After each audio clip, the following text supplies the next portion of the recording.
Hello everyone, welcome to a online solution. मैं हूं अशफाक। कैसे हो मेरे प्यारे? तो आज आपके लिए लाया हूं साइंस का इंपॉर्टेंट क्वेश्चन जो कि 2011 से 2020 तक, सॉरी यहाँ पे 2022 लिखा हुआ, 2020 तक, ठीक है। 2011 से 2020 तक जो भी इंपॉर्टेंट ऑब्जेक्टिव क्वेश्चन बैंक है, इंपॉर्टेंट का सारा क्वेश्चन बैंक मैं यहाँ पे ऐड कर दिया हूँ। और मैं कोशिश किया हूँ रिपीटेड क्वेश्चन ना है, बिकॉज रिपीट भी हुआ 19 का 18 का 20 में आ गया, 17 का 19 में आ गया, ऐसे रिपीट बहुत सारा सवाल हुआ है, तो उसको मैं छाट दिया हूँ, ठीक है। तो फिलहाल कुल मिलाकर करीब करीब करीब 400 के आसपास लमसम में सवाल जाएगा। तो इस वीडियो में हम लोग पढ़ेंगे 150 सवाल। 150 सवाल पढ़ने वाले, ये पार्ट 1। तो अगर आप आ गए तो हिम्मत रखिए यहाँ पे और नीचे कमेंट करें फटाफट। और अगर आप लाइव के बाद देख रहे हैं तो नीचे कमेंट करें लास्ट में कि 150 में कितना सही हुआ। Okay, let's start, no waste time. सबसे पहला सवाल है, सभी जीव जंतुओं के लिए ऊर्जा का अंतिम स्रोत क्या है? सभी जीव जंतुओं के ऊर्जा का अंतिम स्रोत क्या है? मैं ऑप्शन नहीं पढ़ूंगा, डायरेक्ट मैं आंसर बताऊंगा, ठीक है। और अगर आपको लगता है कि मैं फास्ट हूं तो वीडियो को थोड़ा पॉज करें, आंसर सोच लें, उसके बाद आगे बढ़ें। सभी जीव जंतुओं के लिए ऊर्जा का अंतिम रूप क्या है? सूर्य। सूर्य है सभी जीव जंतुओं के लिए ऊर्जा का अंतिम रूप है। दूसरा सवाल है, तिलचट्टा में कितने जोड़े श्वास रंध्र पाए जाते हैं? तो तिलचट्टा में 10 जोड़े श्वास रंध्र पाए जाते हैं। इसका आंसर क्या होगा? ऑप्शन सी होगा। अगला सवाल है, प्रकाश संश्लेषण की क्रिया होती है किसमें? प्रकाश संश्लेषण की क्रिया होती है हरे पौधों में, है ना। हरे पौधों में प्रकाश संश्लेषण की क्रिया होती है। चौथा सवाल है, फ्लोएम उत्तकों द्वारा कार्बोहाइड्रेट का परिवहन होता है, किस रूप में होता है? ऑप्शन दिख रहा है आपको? तो फ्लोएम उत्तकों द्वारा कार्बोहाइड्रेट का जो परिवहन होता है सुक्रोज के रूप में होता है। किसमें होता है? सुक्रोज के रूप में होता है, यानी कि इसका आंसर क्या होगा? ऑप्शन डी होगा। अगला सवाल है मेरे प्यारे, किसकी उपस्थिति के कारण पौधे का रंग हरा होता है? किसकी उपस्थिति के कारण पौधे का रंग हरा होता है? वो है क्लोरोफिल। क्लोरोफिल की उपस्थिति के कारण पौधे का रंग क्या होता है? हरा होता है। अगला सवाल है, पौधे में उत्सर्जी पदार्थ क्या है? उत्सर्जी है ना, जो वेस्ट पदार्थ होता है। तो पौधे में उत्सर्जी पदार्थ कौन है? तो गोंद भी है, टैनिन भी है, रेजिन भी है। बोले तो आंसर इसका क्या होगा? डी सही आंसर होगा। अगला सवाल देखो क्या बोलता है, टिहरी बांध का निर्माण किस प्रदेश में किया गया है? टिहरी बांध का निर्माण उत्तराखंड प्रदेश में किया गया। क्या? उत्तराखंड में टिहरी बांध का निर्माण उत्तराखंड में किया गया। अगला सवाल है, किसके कारण अम्ल वर्षा होती है? अम्ल वर्षा किसके कारण होता है? SO2 के कारण, सल्फर डाइऑक्साइड के कारण जो है अम्ल वर्षा होती है। ओके, 9 सवाल है, सभी यहाँ पे समीकरण जो दिया हुआ है 2H2O प्लस O2, 2H2O बन गया। ये कैसी अभिक्रिया है? तो यहाँ पे देखिए दोनों क्या हो रहा? मिल रहा। इन दोनों जो है आपस में मिल के एक नया प्रोडक्ट बना रहा। तो ये क्या होगा? संयोजन अभिक्रिया। क्या होगा? संयोजन, क्योंकि ये क्या हो रहा? मिल रहा, संयोग हो रहा। अगला सवाल है, ग्लूकोज का रासायनिक सूत्र कौन सा है? सारा का एक प्रीवियस ईयर क्वेश्चन है और मेरे ख्याल से सब के सब बनना चाहिए, एक नंबर भी मिस्टेक नहीं होना चाहिए, ना तो कंफ्यूजन होना चाहिए सबके सब। ग्लूकोज का रासायनिक सूत्र क्या है? C6H12O6। मैं ऑप्शन बोलूँ या ना बोलूँ, लेकिन बिना ऑप्शन के आपके पास आंसर आना चाहिए मैंड में। ओके, अगला सवाल क्या है जी, सोडियम की परमाणु संख्या, कितना हल्का सवाल है। सोडियम की परमाणु संख्या क्या है? 11 है। आकाश अगर इस टाइम आप एग्जाम दिए होते तो बोले यस सर कितना हल्का सवाल आ रहा है, काश मैं पूरा के पूरा बना देता। बिल्कुल सही बोल रहे। अमीबा में अधिकांश पोषण होता है। अमीबा में जो पोषण होता है कैसे होता है? शाकाहारी या अंतर्ग्रहण या सर्वाहारी या स्वपोषित? तो अमीबा में अधिकांश जो पोषण होता है वो अंतर्ग्रहण होता है। कैसे होता है? अंतर्ग्रहण पोषण होता है। 13 नंबर सवाल है, किस धातु से सोलर सेल बनता है ना? किस धातु से सोलर सेल बनता है? तो आपको पता है सिलिकन, सिलिकन से सोलर सेल बनता है, ठीक है। सिलिकन, जर्मेनियम, ये क्या है? उपधातु है, याद रखेंगे। अगला सवाल, कौन लवण है? लवण इनमें से कौन है? इनमें से कौन लवण है? HCl, NaOH, K2SO4, NH4OH। तो यहाँ पे जो लवण देखिए HCl क्या, ये अम्ल है, ये क्षार है और ये भी क्षार है। लवण कौन है? K2SO4 क्या है? लवण है। अगला प्रश्न देखें यहाँ पे, सबसे भारी धातु कौन है? इस ऑप्शन में सबसे भारी धातु है वो है यूरेनियम। कौन है? यूरेनियम जो है सबसे भारी धातु है। अगला प्रश्न क्या बोलते हैं प्यारे, ईंधन के एक अणु में कितने इथेन के एक अणु में कितने सहसंयोजक बंधन होते हैं? तो इथेन का फॉर्मूला क्या होता है? C2H6, ये होता है ना, C2H6 होता है इथेन। तो इथेन का सहसंयोजक बंधन जानने के लिए क्या करेंगे, ये कार्बन 2 पीस है तो कार्बन 2 पीस ऐसे कर लेंगे और चारों तरफ जो है इसका बॉन्ड देंगे। तो गिनो कितना बॉन्ड है? 1 बॉन्ड, 2 बॉन्ड, 3 बॉन्ड, 4, 5, 6, 7। तो 7 सहसंयोजक बंधन होते हैं। कितने बंधन? सहसंयोजक बंधन कितने? 7 है। स्विच लगाया जाता है, स्विच जो घर में लगाता है ना, स्विच ऑन स्विच ऑफ, तो स्विच जो लगाते हैं वो गर्म तार में जोड़ते हैं, है ना। ऐसे भी देखेंगे एक वायर अगर आ रही है, यहाँ से करंट आ रही है, बिजली यहाँ से आ रही है, यहाँ पे बल्ब लगा हुआ है, तो यहीं पे स्विच लगा दी जाएगा तो ऑन कीजिएगा तो जलेगा, ऑफ कीजिएगा तो बंद हो जाएगा। तो पता क्या चल, स्विच जो है गर्म तार बोलोगे जिससे धारा प्रवाहित हो रही, उस तार को बोलते हैं गर्म तार। कौन अनवीकरणीय ऊर्जा का स्रोत नहीं है? कौन अनवीकरणीय ऊर्जा का स्रोत नहीं है? तो इसका आंसर क्या हो जाएगा? इसका आंसर हो जाएगा बायोगैस, है ना। क्या होगा? बायोगैस। तो चलिए अगला सवाल पढ़ते हैं। मनुष्य के वृक्क निम्न में से किससे संबंधित है? जो मनुष्य का जो वृक्क होता है ना, किडनी जिसको बोलते हैं, वृक्क किडनी, तो ये क्या है? उत्सर्जन। क्या करता है? किडनी जो एक उत्सर्जन अंग है। क्या है? उत्सर्जन अंग है। अगला सवाल, हाइड्रा में क्या पाया जाता है? हाइड्रा में मस्तिष्क नहीं पाया जाता, तंत्रिका भी नहीं पाया जाता, मुख भी नहीं पाया जाता, तो क्या? स्पर्शक पाया जाता। क्या पाया जाता? हाइड्रा में स्पर्शक पाया जाता है। प्रकाश की किरणें गमन करती है, बहुत हल्का सवाल, सीधी रेखा में, है ना।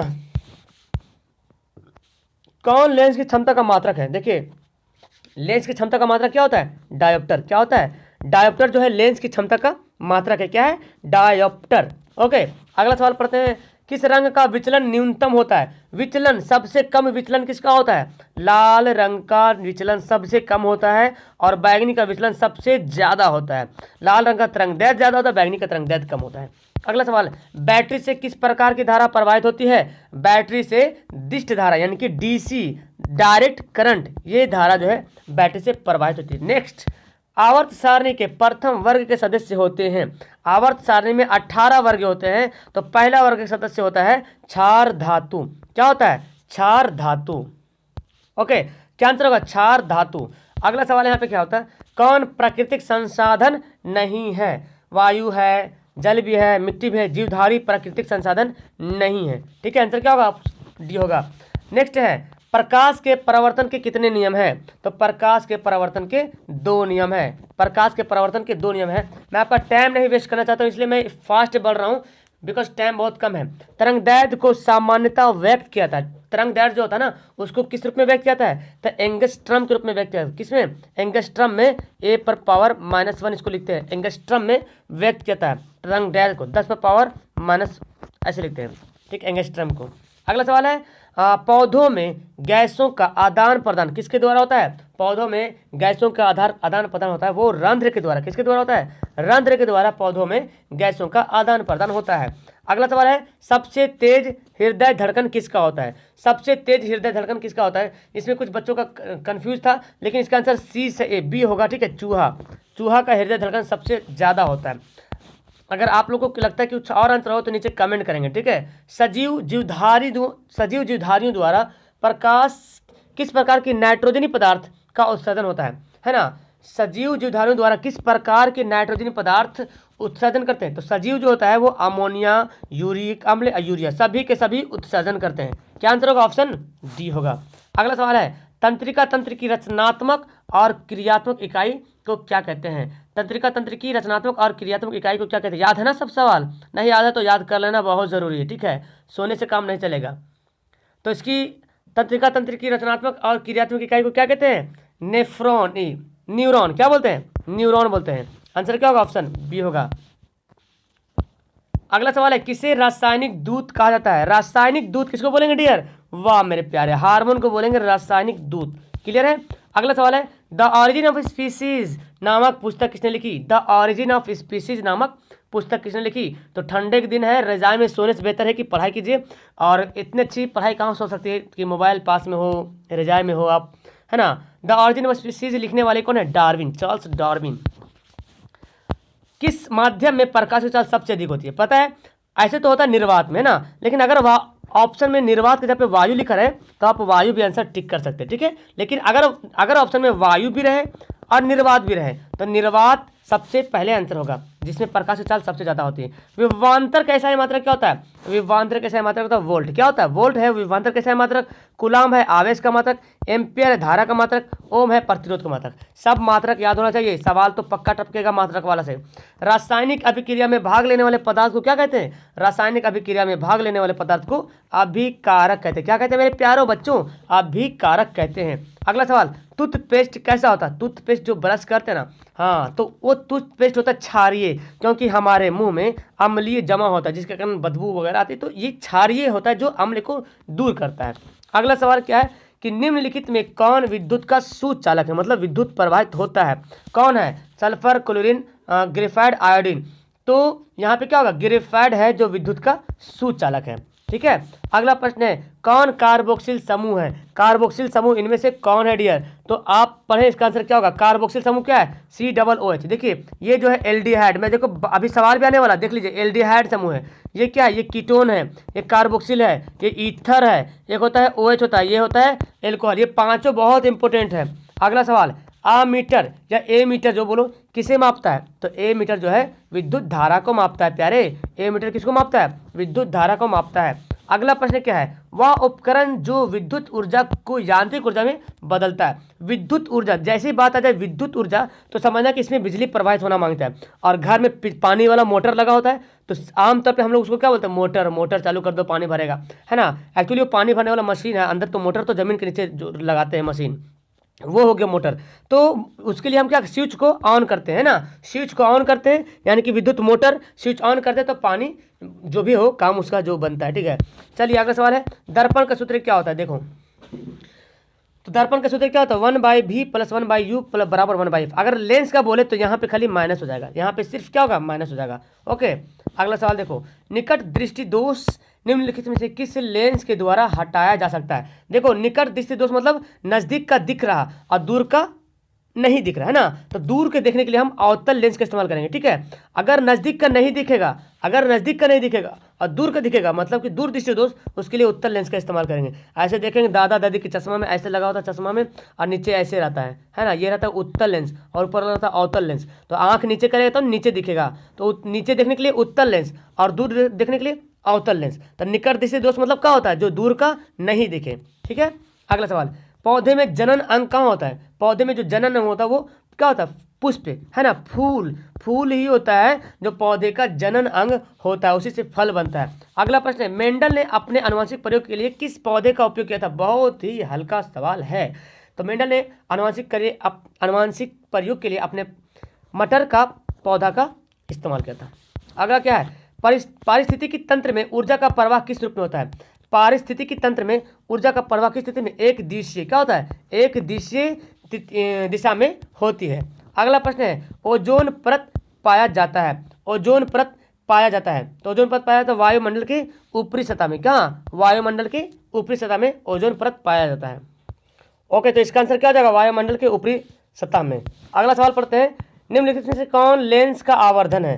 तो लेंस का आवर्धन का मात्रक क्या होता है? V/U। क्या होता है? V/U होता है लेंस का आवर्धन का मात्रक। नेत्र का कौन सा भाग रंगीन होता है? नेत्र का कौन सा भाग रंगीन होता है? तो परितारिका, जिसको बोलते हैं आइरिस। क्या बोलते हैं? आइरिस। ये परितारिका होता है, जो आइरिस होता है वो रंगीन होता है, नेत्र का रंगीन होता है आइरिस, परितारिका।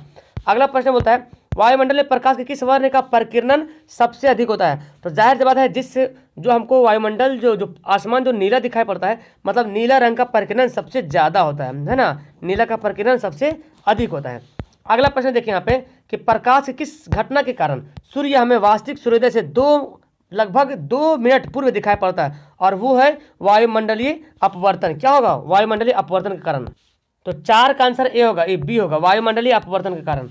अगला प्रश्न देखें, कौन उभयलिंगी है? इनमें से उभयलिंगी कौन है? उभयलिंगी कौन होगा? केंचुआ क्या है? उभयलिंगी। केंचुआ जो है वो उभयलिंगी है। अगला प्रश्न है, निम्न में से कौन एक अवशेषीय अंग है? मतलब अवशेषीय बोलते हैं बेकार अंग को, है ना। कौन एक अवशेषीय अंग है? अपेंडिक्स, है ना। अपेंडिक्स क्या है? एक अवशेषीय अंग है।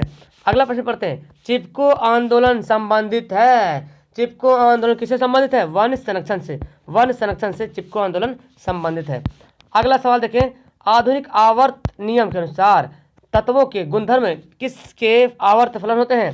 तो आधुनिक आवर्त सारणी जो मोसले ने दिया है, तत्वों का जो गुणधर्म है परमाणु संख्या के आधार पर है। किस पर है? परमाणु संख्या के आधार पर है। चलिए 57 सवाल देखिए, आधुनिक आवर्त सारणी की क्षैतिज कतारें क्या कहलाती हैं? क्षैतिज मतलब ऐसे, और क्षैतिज कतारें कितना है? 7 पीस है। उसको क्या बोलते हैं? आवर्त। क्या बोलते हैं? आवर्त बोलते हैं। ओके, चलिए सवाल बोलते हैं, लोहे के फ्राइंग पैन के जंग से बचाने के लिए कौन सी विधि का उपयोग करते हैं? ठीक है, लोहे के फ्राइंग पैन से के जंग से बचाने के लिए कौन सी विधि को अपनाते हैं? तो इसका सही आंसर होगा जिंक की परत चढ़ाकर, है ना। लोहे के फ्राइंग पैन के जंग से बचाने के लिए हम लोग जिंक की परत चढ़ाते हैं, ठीक है। अगला सवाल है, किस धातु को चाकू से आसानी से काटा जा सकता है? किस धातु को चाकू से आसानी से काटा सकता है? तो वो क्या है? वो है सोडियम, ठीक है। सोडियम जो है जिसको आसानी से चाकू से सोडियम, पोटेशियम, लिथियम, ये तीनों हैं जिसको चाकू से आसानी से काटा जा सकता है। आयोडीन की कमी से कौन सा रोग होगा? तो आयोडीन की कमी से क्या होगा? घेंघा रोग हो जाएगा। इंसुलिन की कमी से मधुमेह रोग होता है, ठीक है। विटामिन सी की कमी से स्कर्वी रोग होता है। गलत संबंध बनाने से एड्स रोग होता है। क्लियर है? कौन पिट्यूटरी ग्रंथि से निकलने वाला हार्मोन है? पिट्यूटरी ग्रंथि जिसको बोलते हैं मास्टर ग्रंथि, पीयूष ग्रंथि, ग्रंथियों का ग्रंथि, एकदम सब ग्रंथि का बाप। निकलने वाला हार्मोन कौन है? वृद्धि हार्मोन। कौन हार्मोन है? वृद्धि हार्मोन जो है पिट्यूटरी ग्रंथि से निकलता है। अमीबा में अलैंगिक जनन किस विधि द्वारा होता है? अमीबा में अलैंगिक जनन होता है वे विखंडन विधि। किस विधि द्वारा होता है? विखंडन विधि द्वारा होता है अमीबा में अलैंगिक जनन। क्लियर है? अलैंगिक जनन किसमें होता है? अमीबा में, और वो विखंडन विधि से होता है। 63 सवाल देखिए प्यारे, फूल का कौन सा भाग फल बनता है? आप जो फल खाते हैं हम लोग, तो फूल का कौन सा भाग होता है? अंडाशय। कौन होता है? अंडाशय होता है, जिसको हम लोग फल समझ के खा लेते हैं, और रियल में फल ही है। समझने वाली बात क्या है? जब पश्चिम की ओर प्रक्षेपित कोई धनावेशित कण किसी चुंबकीय क्षेत्र द्वारा उत्तर की ओर विक्षेपित होता है, तो चुंबकीय क्षेत्र की दिशा क्या होगी? ऊपरी मुखी। बहुत बार सवाल पढ़े हैं, ठीक है। ऐसा सवाल तो आएगा तो बंदा देख करके बोलेगा खट खट खट, आंसर डी, है ना। नेक्स्ट सवाल, हमारे घरों में जो विद्युत आपूर्ति की जाती है वह कौन सी है? तो 220 वोल्ट प्रत्यावर्ती धारा, मतलब एसी, है ना। हमारे घर में जो करंट आता है ना, वो एसी करंट आता है, 220 वोल्ट। ओके, चलिए अगला सवाल है, गर्म जल प्राप्त करने के लिए हम सौर जल तापक का उपयोग किस दिन नहीं कर सकते हैं? गर्म जल प्राप्त करने के लिए हम सौर जल तापक का प्रयोग किस दिन नहीं कर सकते? तो बादलों वाले दिन में हम इसका उपयोग नहीं करेंगे, ठीक है। कौन सा ऊर्जा स्रोत सौर ऊर्जा का उत्पन्न नहीं है? ठीक है, तो देखिए क्या है? भूतापीय, पवन, जैव मात्रा। तो इसका आंसर क्या हो जाएगा? नाभिकीय ऊर्जा, जो सौर ऊर्जा से उत्पन्न नहीं होता है।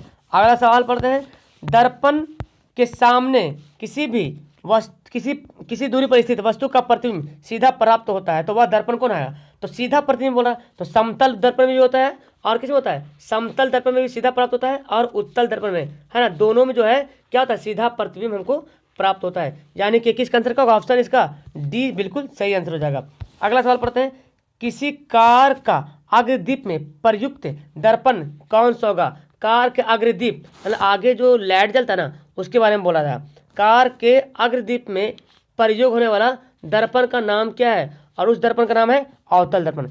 और साइड मिरर अलग है, साइड मिरर में उत्तल दर्पण होता है, लेकिन अग्रदीप जब बोला जाएगा, अग्रदीप प्रयुक्त में तो कौन सा दर्पण इस्तेमाल करते हैं? तो अवतल दर्पण का इस्तेमाल करते हैं। क्लियर है? किसका अपवर्तनांक सबसे अधिक होता है? अपवर्तनांक सबसे ज़्यादा अपवर्तनांक हीरा का होता है, 2.42, है ना। ये हीरा का अपवर्तनांक सबसे ज़्यादा अपवर्तनांक किसका है? हीरा का है। नेक्स्ट क्वेश्चन है, किस लेंस को अभिसारी लेंस कहते हैं? किस लेंस को अभिसारी लेंस कहते हैं? ठीक है, तो अभिसारी में लेंस और दर्पण में उल्टा होता है। दर्पण में अवतल दर्पण को बोलते हैं अभिसारी दर्पण, और लेंस में बोलेंगे उत्तल लेंस को क्या बोलेंगे? उत्तल लेंस को अभिसारी लेंस बोलेंगे। क्या बोलेंगे? उत्तल लेंस को अभिसारी लेंस बोलेंगे। यानी कि आंसर का होगा ऑप्शन ए बिल्कुल सही आंसर होगा, ठीक है। चलिए, कौन गैस चूने के पानी को दूधिया कर देता है? कौन सा गैस है जो चूने के पानी का रंग जो है दूधिया करता है? और वो क्या है? Carbon dioxide. ओके, टार्ट्रिक अम्ल किसमें पाया जाता है? टार्ट्रिक अम्ल, कितना अच्छा सवाल है, आपको याद है ना? टार्ट्रिक अम्ल किसमें पाया जाता है? तो इसका आंसर क्या होगा? इमली में टार्ट्रिक अम्ल पाया जाता है, इमली में टार्ट्रिक अम्ल पाया जाता है। तो बहुत ही स्पीड से हम लोग चल रहे हैं, राजधानी एक्सप्रेस भी फेल हो गया यहाँ पे, और इतना स्पीड से पढ़ रहे हैं कि मत पूछिए। इमली में टार्ट्रिक अम्ल पाया था, ठीक है। चले, जिप्सम का रासायनिक सूत्र क्या है? देखो, इसलिए मैं फास्ट कर रहा हूँ, आपको पढ़ने से मतलब सारा सवाल पढ़ाओ, बस एक बार मैं ला रहा हूँ वीडियो ताकि माइंड में, दिल में तसल्ली पैदा हो जाए। जिप्सम का रासायनिक सूत्र क्या है? जिप्सम का रासायनिक सूत्र है CaSO4 × 2H2O। और ये किसका है? ये प्लास्टर ऑफ पेरिस का है, प्लास्टर ऑफ पेरिस का है, ठीक है। सॉरी, हाफ H2O होगा, हाँ ठीक, तो हाफ H2O मिस्टेक से लिखा गया, हाफ पहले होगा H2O। चले, देखिए क्या बोलता है, जिंक तथा सल्फ्यूरिक अम्ल के बीच अभिक्रिया होगा तो कौन सी गैस बनेगा? Zn प्लस सल्फ्यूरिक अम्ल क्या होता है H2SO4, इसके बीच अभिक्रिया होगा तो ZnSO4 बन जाएगा, ZnSO4 बन जाएगा और हाइड्रोजन निकल जाएगा बाहर पतली गली से। तो क्या हो गया, हाइड्रोजन इसका आंसर हो जाएगा। अमीबा अपना भोजन कैसे पकड़ता है? अमीबा जो अपना भोजन पकड़ता है कूटपाद के द्वारा, है ना। कैसे पकड़ता है? कूटपाद के द्वारा। कौन सा एंजाइम वसा पर क्रिया करता है? कौन सा एंजाइम है मेरे प्यारो जो वसा पर क्रिया करता है? और वो है लाइपेज। कौन एंजाइम है? लाइपेज है जो वसा पर क्रिया करता है। किस प्रकार के श्वसन से अधिक ऊर्जा मुक्त होती है? किस प्रकार के श्वसन से? तो वायवीय श्वसन से सबसे ज़्यादा ऊर्जा, वायवीय बोलते हैं ऑक्सीजन की उपस्थिति में जो ऊर्जा होता है उसको बोलते हैं वायवीय श्वसन। ऑक्सीजन की उपस्थिति में जो श्वसन होता है ना उसको बोलते हैं वायवीय श्वसन, और जो ऑक्सीजन का अनुपस्थिति में होता है उसको बोलते हैं अवायवीय श्वसन। मछली का श्वास नाग मतलब मछली का श्वास अंग होता है, श्वासांग, श्वासांग होता है, श्वासांग मतलब श्वास करने वाला अंग कौन है? फेफड़ा नहीं, गिल्स, है ना, गलफड़ा जिसको बोलते हैं, गिल्स। ठीक है, अगला सवाल है अस्टोमाटा जिसको बोलते हैं रंध्र के खुलने और बंद होने की क्रिया को कौन नियंत्रित करता है ना। खुलने और बंद होने की क्रिया को कौन नियंत्रित करता है? द्वार कोशिका। कौन करता है? द्वार कोशिका। अस्टोमाटा के खुलने और बंद होने की क्रिया को कौन नियंत्रित करता है? द्वार कोशिका नियंत्रित करता है। कौन वृक्क की रचनात्मक और क्रियात्मक इकाई है? देखो सवाल आ गया ना, वृक्क की रचनात्मक और क्रियात्मक इकाई बोले तो क्या हो जाएगा? नेफ्रॉन। क्या हो जाएगा? नेफ्रॉन जो है वृक्क की क्रियात्मक और रचनात्मक इकाई है। और अगर बोल दे तंत्रिका तंत्र तो क्या हो जाएगा? न्यूरॉन होगा। मानव का प्रमुख उत्सर्जक अंग, सबसे प्रमुख उत्सर्जक कौन है? मानव का प्रमुख उत्सर्जक है वो है वृक्क, है ना। किडनी है सबसे इंपोर्टेंट, अगर किडनी फेल हो जाए तो पता है क्या होगा, है ना। सबसे प्रमुख उत्सर्जक है। एंड्रोजन क्या है? एंड्रोजन नर हार्मोन है या मादा लिंग हार्मोन है? पाचक है। चलिए तो क्या है एंड्रोजन? देखो एंड्रोजन जो है वो नर हार्मोन, नर लिंग हार्मोन, है ना। अच्छा एस्ट्रोजन होते हैं, एस्ट्रोजन, तो एस्ट्रोजन अगर बोलेगा तो हो जाएगा मादा लिंग हार्मोन। यहाँ पे एंड्रोजन लिखा हुआ है, क्लियर है, ताकि कंफ्यूजन ना रहे। विद्युत प्रतिरोधकता का मात्रा क्या है? विद्युत प्रतिरोधकता का मात्रा क्या है? ओम मीटर। क्या है डियर? विद्युत प्रतिरोधकता का मात्रा क्या है? ओम मीटर। क्लियर है। अगला प्रश्न देखें, कौन विद्युत का सबसे अच्छा चालक है? विद्युत का सबसे अच्छा चालक कौन पदार्थ है? यहाँ पे कौन सा धातु है या कौन सा तत्व है बोले, है ना, सिंपल सा तत्व ही बोलते हैं। तो विद्युत का सबसे अच्छा चालक है वो क्या है? चांदी है। चांदी, मामला चांदी, सिल्वर। ओके, विद्युत धारा के चुंबकीय प्रभाव का खोज किसने किया था? चुंबकीय प्रभाव, जब चुंबकीय प्रभाव बोला जाए तो आंसर होगा ऑस्ट्रेड। क्या होगा? ऑस्ट्रेड। और चुंबकीय प्रेरण अगर बोले, चुंबकीय प्रेरण तो हो जाएगा माइकल फैराडे। क्लियर है। चुंबकीय प्रेरण बोलेगा तो माइकल फैराडे, और चुंबकीय प्रभाव बोलेगा तो ऑस्ट्रेड। अगला सवाल, विद्युत मोटर परिवर्तित करता है। विद्युत मोटर क्या बदलता है? तो विद्युत मोटर, अभी मैं बता था पिछले में कि विद्युत मोटर में बटन दबाते हैं तो क्या था, मतलब काम करता अपना, तो मतलब विद्युत धारा प्रवाहित की और क्या बन गया? ये नहीं होगा, ये होगा यांत्रिक ऊर्जा में, विद्युत ऊर्जा को यांत्रिक ऊर्जा में बदलता है। क्या हो जाएगा आंसर? डी हो जाएगा। सबसे कम अभिक्रियाशील धातु, सबसे कम, तो अगर आप अभिक्रियाशील वाला ग्रुप में देखें, है ना, जो अभिक्रिया केमिस्ट्री किताब में दी हुई है, तो अभिक्रियाशील ग्रुप देखते हैं तो उसमें सबसे कम जो है वो लोहा, लोहा सबसे कम अभिक्रिया, बाकी इन सब लोहा से सब ऊपर में है, लोहा से सब क्या है? ऊपर ऊपर, मतलब लोहा से ज़्यादा इन लोग है। ठीक है। कार्बन का परमाणु कितना होता है? कार्बन का परमाणु होता है 6। Hydrogen, helium, lithium, beryllium, boron, carbon. ठीक है। असंतृप्त हाइड्रोकार्बन जिसमें कार्बन कार्बन के बीच त्रिआबंध होता है, 3 कार्बन कार्बन के बीच 3 बंध होते हैं, वो है असंतृप्त हाइड्रोकार्बन। और इसको क्या बोलेंगे? ये है एल्काइन समूह। एल्केन में कार्बन कार्बन के बीच एक बॉन्ड होता है, एक बॉन्ड होता है। ठीक है। और एल्कीन में कार्बन कार्बन के बीच डबल बॉन्ड होता है। ये सवाल हल्का है, आता है। एथेनॉल, देखो आ गया ना, मैं बता रहा था ना, एथेनॉल किसे बना? एथेनॉल, है ना, एथेनॉल, मेथेनॉल, है ना। तो ये क्या हो गया? एल्कोहल का समूह है, एल्कोहल समूह का है। और ये क्या? एल्डिहाइड, एल्डिहाइड में नल लगेगा, एथेनल, मेथेनल ऐसे रहेगा। कार्बोक्सिला में तो पता है एथेनोइक अम्ल, मिथेनोइक अम्ल ऐसे रहेगा। और ये क्या है? ये आपका कीटोन, है ना, एथेनोन, प्रोपेनोन, नोन लगा, नोन। और इसमें रहेगा नल, एथेनल, मिथेनल, और नॉल रहेगा, नॉल, एथेनॉल। देख रहे हैं ना, ध्यान से पढ़िए। चले, जब किसी अभिक्रिया के समय किसी पदार्थ में ऑक्सीजन की वृद्धि होती है तो उससे क्या कहते हैं? देखिए, जब किसी अभिक्रिया के समय किसी पदार्थ ऑक्सीजन की वृद्धि, मतलब ऑक्सीजन का संयोग हो रहा है ना, ऑक्सीजन की वृद्धि मतलब ऑक्सीजन का संयोग हो रहा, उसको बोलेंगे उपचयन अभिक्रिया, ऑक्सीडेशन रिएक्शन, है ना, ऑक्सीडेशन। ठीक है। अम्ल का पीएच मान कौन ने बताएगा? गली गली का बच्चा बोलेगा कि अम्ल का पीएच मान होता है 7 से कम, है ना, 7 से कम होता है अम्ल का पीएच मान, और 7 से अधिक होता है क्षार का पीएच मान, और 7 है उदासीन। अगला, धोने का सोडा। अब देखो धोने वाला सोडा में तो पानी रहेगा, तो ये तो होगा नहीं। अब पानी का मात्रा देखो कितना दिया हो, 3 जगह दिया। अब क्या सही आंसर होगा? आंसर होगा Na2CO3 × 10H2, ये आंसर सही है, पानी का soda. Sodium carbonate, sodium carbonate. अगला, मधुमक्खी का डंक एक अम्ल छोड़ता है। हाँ, जब मधुमक्खी को आप पकड़ेंगे, या बिच्छू हो गया, या एक लाल चींटी होता है, वो भी काटता है, बहुत दर्द देता है, तो मधुमक्खी के डंक में एक अम्ल छोड़ता है, और उसे जलन भी होता है, दर्द होता है। तो उसमें कौन सा अम्ल होता है? उसमें होता है मेथेनोइक अम्ल। कौन होता है? मेथेनोइक अम्ल होता है, जिसको बोलते हैं फॉर्मिक अम्ल। क्या बोलते हैं? जिसको फॉर्मिक अम्ल भी बोलते हैं डियर, फॉर्मिक अम्ल बोलते हैं। अगला सवाल है, किस दर्पण की फोकस दूरी धनात्मक होती है? बहुत बड़ा आया है। तो देखो, दर्पण बोले या लेंस बोले, बात बराबर है। उत्तल सॉरी दर्पण है ना, हाँ, तो उत्तल दर्पण की फोकस दूरी क्या हो जाएगी? धनात्मक हो जाएगी। उत्तल दर्पण की फोकस दूरी धनात्मक होगी।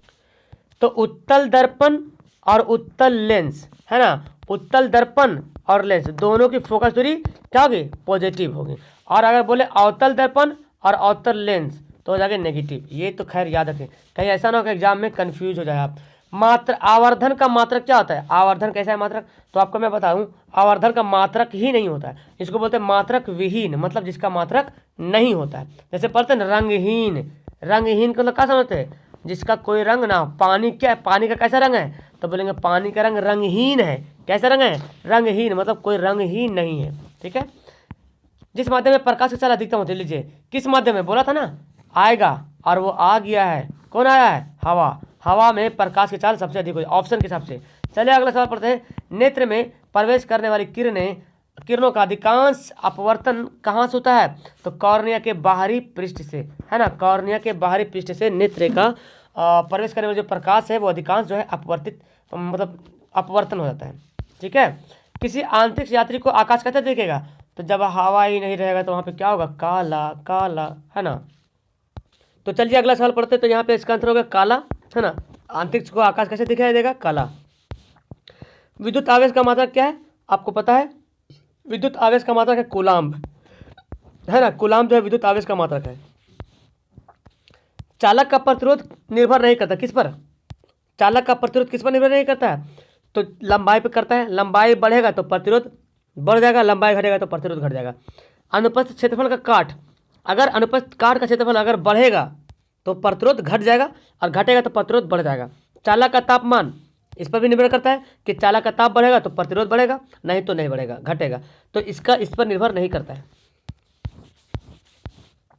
कौन सा संबंध सत्य है? V बराबर IR है ऑप्शन सवाल, V बराबर IR, ये तो है ओम का नियम।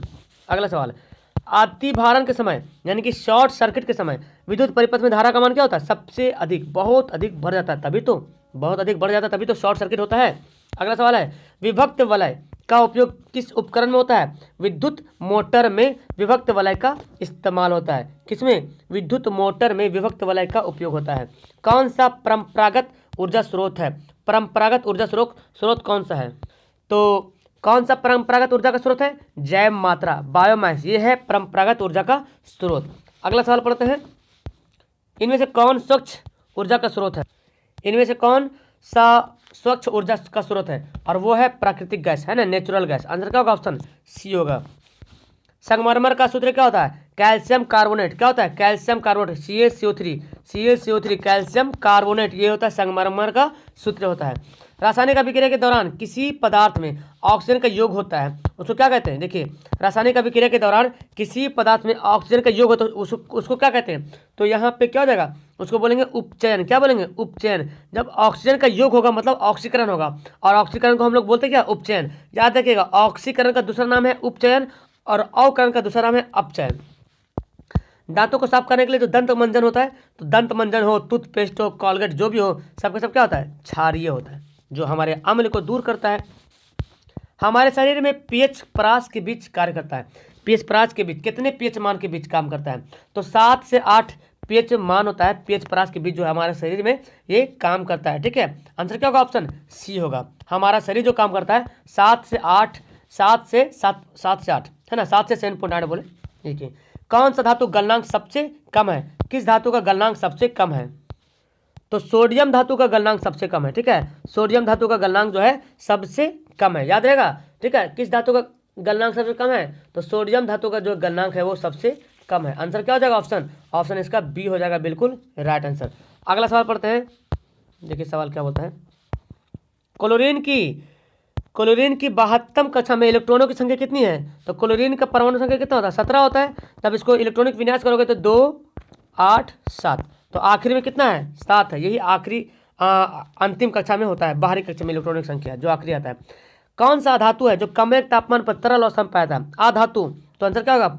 ब्रोमीन। ब्रोमीन एक अधातु है जो कमरे के ताप पर तरल अवस्था में पाया था। और अगर धातु बोल दे तो क्या हो जाएगा? पारा, है ना, पारा धातु है जो कमरे के ताप पर द्रव अवस्था में पाया जाता है। कौन सा हाइड्रोकार्बन सबसे सरल यौगिक है? कौन सा हाइड्रोकार्बन सबसे सरल यौगिक है? मीथेन। क्या हो जाएगा? मीथेन जो है सबसे सरल, एकदम आसान से CH4 सबसे सरल यौगिक है। अगला सवाल है, ऑक्सीजन के 2 परमाणु के बीच कितने आबंध होते हैं? ऑक्सीजन के 2 परमाणु के बीच कितने आबंध होते हैं? तो द्वि आबंध होते हैं। कैसे? देखिए यहाँ पे बताता हूँ मैं। तो यहाँ पे देखिए ऑक्सीजन और ऑक्सीजन के बीच जो है डबल बॉन्ड होता है, ठीक है, याद रखिएगा। आंसर क्या होगा? बी होगा। अगर आपको बोल दे हाइड्रोजन, तो हाइड्रोजन के बीच एक बंधन होता है। क्लोरीन बोले तो क्लोरीन के बीच एक बंधन होता है। नाइट्रोजन के बीच क्या होता है? त्रिक बंधन होता है। तो ये बात याद रखें। एल्केन का सूत्र क्या? CnH2n+2। ये क्या है? एल्केन का सूत्र है। CnH2n+2 एल्केन का है। CnH2n क्या है? ये एल्कीन का है, ठीक है, ये है एल्कीन का। और CnH2n-2 ये है एल्काइन का। क्या है? एल्काइन का, एल्काइन। और CnH2n-1 जो है ये तो खैर किसी के सूत्र नहीं होता, ये +1 भलो होता है, एल्किल का होता है। कौन सा उपधातु, कौन सा इनमें से जो उपधातु है? तो जर्मेनियम क्या है? उपधातु है। जर्मेनियम हो गया, सिलिकॉन हो गया, सुबिडियम हो गया, है ना, बोरोन भी उपधातु है, ठीक है, याद रखिएगा। किसी कोश में इलेक्ट्रॉनों की संख्या अधिकतम ज्ञात करने के लिए कौन सा फॉर्मूला है? 2n², जैसे कि KLMN।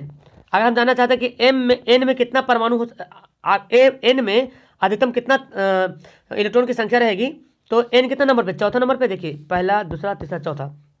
तो इस फॉर्मूला पे सेट करो, 2 × 4 का स्क्वायर, तो 16 4 16 16 दूना 32। आपको पता है n में जो है 32 इलेक्ट्रॉन होता है अधिकतम। ओजोन परत किस हानिकारक विकिरण से पृथ्वी को सुरक्षा प्रदान करती है? और वो है पराबैंगनी किरण। कौन है? पराबैंगनी किरण है जो ओजोन परत हानिकारक विकिरण से पृथ्वी को सुरक्षा प्रदान करती है।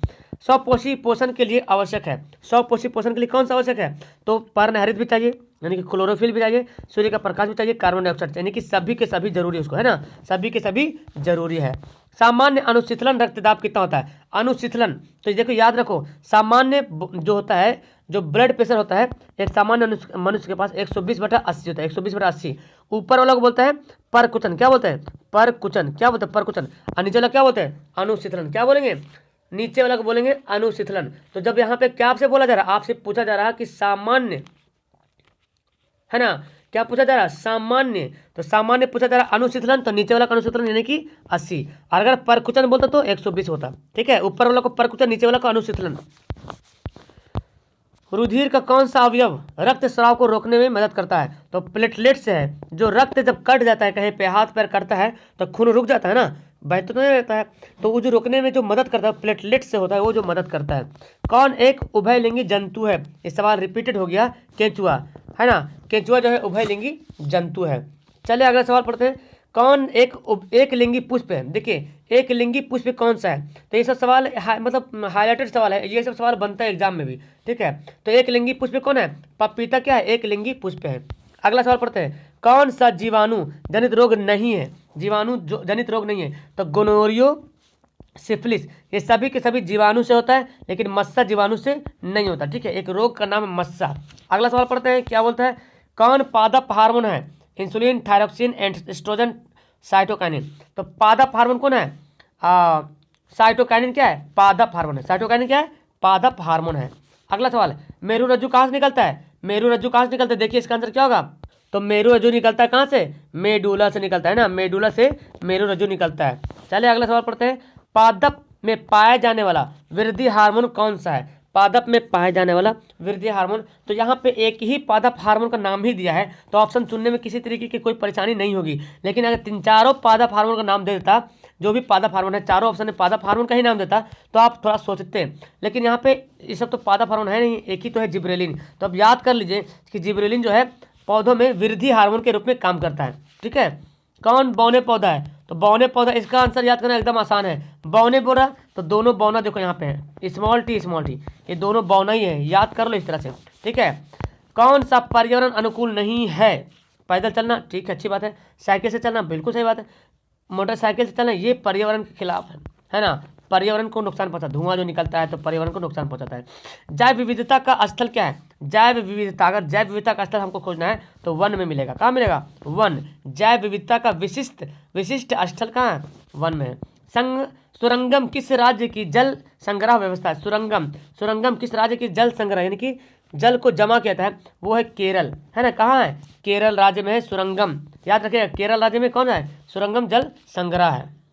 तो इसका आंसर क्या हो गया, केरल इसका सही आंसर हो गया। अगला सवाल पढ़ते हैं, नई कार्तीय चिन्ह परिपाटी के अनुसार दर्पण के सामने रखे गए प्रतिबिंब की दूरी कहाँ से ले जाते हैं, ऋणात्मक से। कहाँ से ले जाते हैं, इसका आंसर क्या होगा, ऑप्शन इसका बी जो होगा बिल्कुल सही आंसर होगा। ठीक है, क्या आंसर होगा, ऑप्शन इसका बी बिल्कुल सही आंसर हो जाएगा, इस प्रश्न का आंसर बी। अब देखिए यहाँ पे सवाल आ गया, किस दर्पण का उपयोग सामान्यतः वाहनों के पक्ष दर्पण के रूप में, मतलब पीछे देखने के लिए किया जाता है, तो कौन सा दर्पण, उत्तल दर्पण का इस्तेमाल किया जाता है। ठीक है, अगला है सामान्य नेत्र के लिए दूर बिंदु, जब नेत्र सामान्य मतलब आंख सही है तो आपके मर्जी जहां तक मर्जी वहां तक देखिए दूर बिंदु। अगर बोलता न्यूनतम बिंदु तो क्या होता है, 25 सेंटीमीटर होता है। अगला प्रश्न है, किस लेंस का उपयोग कर दीर्घ दृष्टि दोष को दूर कर, देखिए दीर्घ दृष्टि दोष मतलब क्या हुआ, दूर का दिख रहा, नजदीक का नहीं दिख रहा। अब नजदीक के देखने के लिए दादी आपकी आंख कहाँ कर ले जाती है, नीचे, उत्तल लेंस, ऐसे याद कीजिए, है ना। नजदीक देखने के लिए हमको उत्तल लेंस की जरूरत पड़ेगी। चलिए, किस वर्ण का तरंगदैर्घ्य सबसे बड़ा होता है, यानी कि सबसे ज्यादा होता है, बड़ा बोले तो सबसे ज्यादा होता है, किस रंग का, तो लाल रंग का तरंगदैर्घ्य सबसे जो है अधिक होता है। अगला प्रश्न पढ़ते हैं, टिंडल प्रभाव प्रकाश की कौन सी परिघटना को प्रदर्शित करता है, टिंडल प्रभाव प्रकाश की कौन सी परिघटना को प्रदर्शित करता है, तो बहुत इंपॉर्टेंट सवाल है। ठीक है, इसका आंसर दें आप लोग, तो 7 नंबर सवाल का आंसर क्या होगा, ऑप्शन होगा प्रकाश का प्रकीर्णन। क्या होगा, प्रकाश का प्रकीर्णन। देखिए, विद्युत शक्ति को कौन नियंत्रित करता है, P बराबर फॉर्मूला था VI, देखिए है ऑप्शन में, नहीं है ना, चलिए तो नहीं है, तो हम क्या करेंगे, V का एक होता है ना, V बराबर IR होता है ना, V बराबर IR, तो V के यहाँ पे IR रखते, ये जो V है वहाँ पे रख देंगे IR, और पहले से I दिया हुआ था, तो क्या हो जाएगा I स्क्वायर R, क्या होगा आंसर, ऑप्शन ए होगा, बिल्कुल सही आंसर हो जाएगा। चलिए, विद्युत ऊर्जा का व्यापारिक मात्रा क्या है, विद्युत ऊर्जा का व्यापारिक मात्रा क्या है, यूनिट। अब बहुत जल्दी हम लोग मंजिल के करीब हैं, है ना। चुंबकीय फ्लेमिंग के वाम हस्त नियम के अनुसार तर्जनी उंगली क्या बताती है, तो तर्जनी उंगली है चुंबकीय क्षेत्र बताती है, तर्जनी उंगली चुंबकीय क्षेत्र बताती है। और बोलता अंगूठा बोलता तो विद्युत आरोपित बल की दिशा बताता है, और अगर मध्यमा फिंगर बोलता तो विद्युत धारा की दिशा को बताता है। यहाँ देखिए, तांबे की तार की एक आयताकार कुंडली किसी चुंबकीय क्षेत्र में घूर्णित कर रहा है, तो घूर्णित कर रही इस कुंडली में प्रेरित विद्युत धारा की दिशा में कितने परिभ्रमण के पश्चात परिवर्तन होता है, क्या होगा, देखो इसका आंसर, बहुत ही अच्छा सवाल यहाँ पे है। तो 11 का आंसर क्या होगा, आंसर 143 का आंसर ऑप्शन क्या होगा, डी, सी, आधे हो जाता है, क्या होता है, आधे हो जाता है। ओके, तो चलिए अगला सवाल देखते हैं, समांतर क्रम में संयोजित प्रतिरोधों की संख्या घटाने पर उपरांत प्रतिरोध क्या होगा, समांतर क्रम में जितना घटाइएगा उतना बढ़ेगा प्रतिरोध। ठीक है, समांतर क्रम में प्रतिरोधों की संख्या अगर घटाते हैं, ठीक है, तो प्रतिरोध क्या होगा, प्रतिरोध तो प्रतिरोध क्या होता है, बढ़ जाता है ना। प्रतिरोध क्या होगा, जितना घटाइएगा उतना बढ़ जाएगा। लेकिन अगर श्रेणी क्रम बोलता तो श्रेणी क्रम में बढ़ाइएगा तो बढ़ेगा, घटाइएगा तो घटेगा। लेकिन यहाँ पे अगर समांतर क्रम में बोला, समांतर क्रम में बढ़ाइएगा ना, तो जितना 1/r 1/5 प्लस 1/5 प्लस 1/5 जितना बढ़ाइएगा उतना घटेगा, और जितना घटाइएगा उतना बढ़ेगा। तो बोला घटने पर, तो घटने पर क्या होता है, बढ़ता है। ठीक है, कौन ऊर्जा उत्तम का स्रोत है, तो यहाँ पे ऑप्शन क्या हो जाएगा, बायोमास ऊर्जा का उत्तम स्रोत है। चलिए अगला सवाल, ग्लूकोज के एक अणु में ऑक्सीजन के कितने परमाणु हैं, C6H12O6। ऑक्सीजन के बारे में पूछता, और ऑक्सीजन कितने हैं, देखिए 6 है। अगर हाइड्रोजन बोलता तो 12 होता, कार्बन बोलता तो भी 6 होता। रासायनिक अभिक्रिया के दौरान किसी पदार्थ में ऑक्सीजन का ह्रास कहलाना, देखो ऑक्सीजन का ह्रास कहलाना, ठीक है, जब ऑक्सीजन का ह्रास होगा तो हाइड्रोजन का संयुग होगा, उसको बोलेंगे अपचयन। क्या बोलेंगे? अपचयन। अवकरण अभिक्रिया क्या बोलेंगे? उसको हम लोग बोलेंगे अवकरण अभिक्रिया, है ना। तो आंसर क्या हो जाएगा? ऑप्शन बी हो जाएगा। चलिए अगला सवाल पढ़ते हैं। विरंजक चूर्ण का रासायनिक सूत्र क्या है? तो विरंजक चूर्ण का CaOCl2 क्या हो जाएगा? CaOCl। इसको बोलते हैं ब्लीचिंग पाउडर भी बोलते हैं। क्या बोलते हैं? ब्लीचिंग पाउडर भी इसको बोला जाता है। कौन सा पदार्थ लाल लिटमस को नीला करता है? लाल को नीला। तो देखो याद करने का सिंपल तरीका है, अगर अम्ल रहे तो देखो अम्ल के लास्ट में क्या आ रहा है? लाल आ रहा, ला आ रहा, तो अम्ल जो है नीला को लाल करेगा, क्योंकि लाल आ रहा, लास्ट में ला आ रहा, तो नीला को लाल करेगा। मतलब ये याद करेगा ट्रिक मैं बता रहा हूँ। और लाल को नीला कौन करता है? क्षार। कभी कभी बच्चे ना मतलब कन्फ्यूजन होता है, यार ये कैसे होगा, ये कैसे होगा, ऐसे होता है। शुद्ध जल का पीएच मान कितना होता है? 7 होता है। आपको मैं बताऊं, आश्वित जल होता है जो, ये शुद्ध जल होता है, ठीक है। अच्छा, अगर सवाल में है कि इनमें से शुद्ध जल कौन है, नदी का पानी, नाला का पानी, वर्षा का जल, तो वर्षा का जल टिक लगा सकते हैं। लेकिन आश्रित जल रहे तो आश्रित जल, क्योंकि आश्रित जल से विद्युत धारा प्रवाहित नहीं होता है। शुद्ध जल, जब जब जो जल शुद्ध होगा उसमें विद्युत धारा प्रवाहित नहीं होगा, और जो अशुद्ध होगा उसमें विद्युत धारा प्रवाहित हो जाएगा। तो वर्षा का जल अशुद्ध होता है, ठीक है, आश्रित जल से। तो आश्रित जल से विद्युत धारा प्रवाहित नहीं होता, क्योंकि उसमें इलेक्ट्रॉन का प्रवाह नहीं होता, ठीक है, वो एनायन नहीं बना पाता है। तो वर्षा के जल में जो विद्युत इलेक्ट्रॉन क्या होता है, मतलब प्रवाह कर लेता है। तो यहाँ पे हो गया मेरा 150 क्वेश्चन खत्म। अगर आपको इसको PDF लेना है तो नीचे कमेंट करें कैसा लगा आपको ये सवाल पढ़ के। 150 सवाल को हम लोग एकदम 40 से 45 मिनट के अंतर्गत हम लोग यहाँ पे खत्म कर लिए। मज़ा आया ना पढ़ने में? तो नीचे कमेंट करो। इसका दूसरा वीडियो बहुत जल्दी आने वाला है। आप लोग पहले डिमांड करो क्या आपको इसका दूसरा वीडियो चाहिए, तो मैं जल्दी ही इसको बना करके बता दूंगा। कोशिश करूँगा रिकॉर्ड करके बता दूँ तो ज़्यादा बेहतर होगा, टाइम भी बचता है और आप अच्छे तरीके से पढ़ भी पाते हैं। ओके, मिलते हैं नेक्स्ट वीडियो में। That's all, thank you everyone, bye. अरे हाँ, पहली बार कोई लाइक नहीं तो लाइक करो, पहली बार तो चैनल को सब्सक्राइब करो, शेयर करो अपने दोस्तों से। Okay, bye.